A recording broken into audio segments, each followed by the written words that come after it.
Thank you and welcome to the show this morning. The topic this morning is the 50th anniversary of the sit-in movements in the South. And of course, the sit-in movements were not confined to the South, but we do have with us as our first guest today, Miss Elizabeth McClain, a professor at Tennessee State University and also a participant in the sit-in movements in Nashville, Tennessee.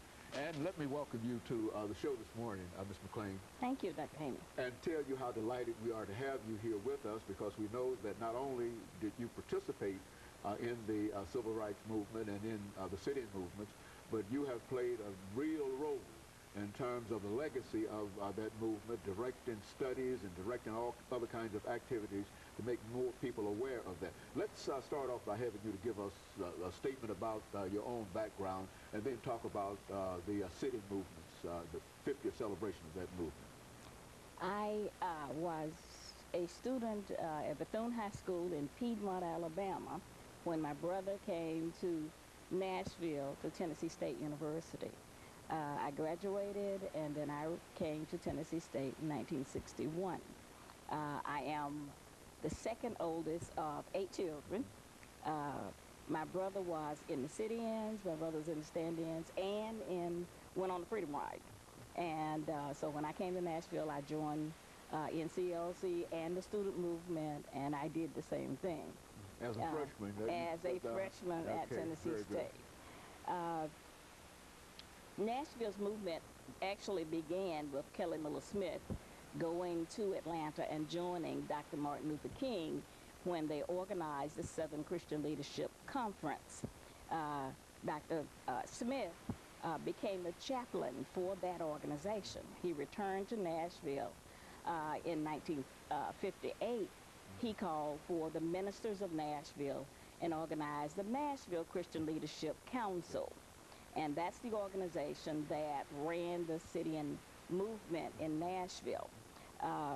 He asked for ministers to join him, and 27 ministers joined him, and that organization later agreed that Jim Lawson, who had been to India and had studied Mohandas Gandhi nonviolence, would come and have workshops with students.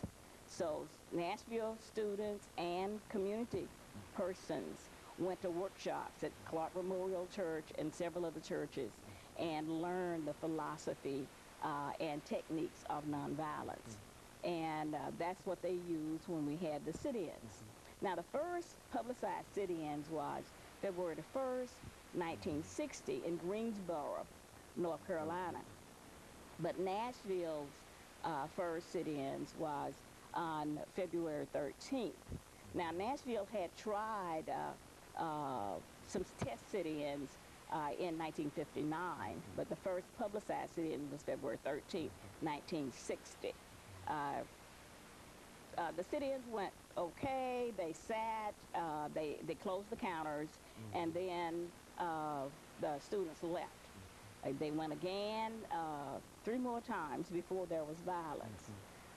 The violence came in on February 27th, and hoodlums hit students, knocked students off their stools.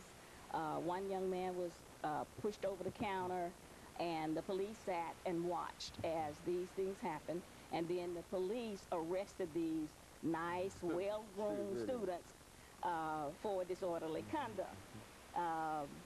And they continued these sit-ins throughout this period. The Nashville community was outraged because their well-behaved young college students were being beaten and by hoodlums and also arrested by the police. And the total community rallied around these students. They continued the sit-ins.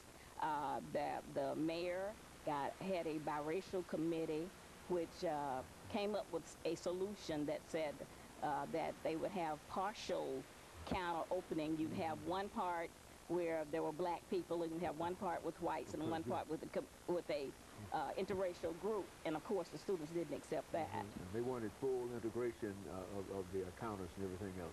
And of course, Mr. McClain, we're getting ready for our first commercial break, after which we have two other members of your group who will talk about their experiences dealing with some of the things that you've already laid out. And I think that with that kind of information, they can then get into talking about some of their experiences, because these will be the women of the movement, and later on we will deal with the men of the movement. And I think that the women of the movement sort of experience something that now both experience terror, but at the same time it's women and then men. How were the women treated as over against the men? And of course we'll be back with our audience following this very, very short commercial break.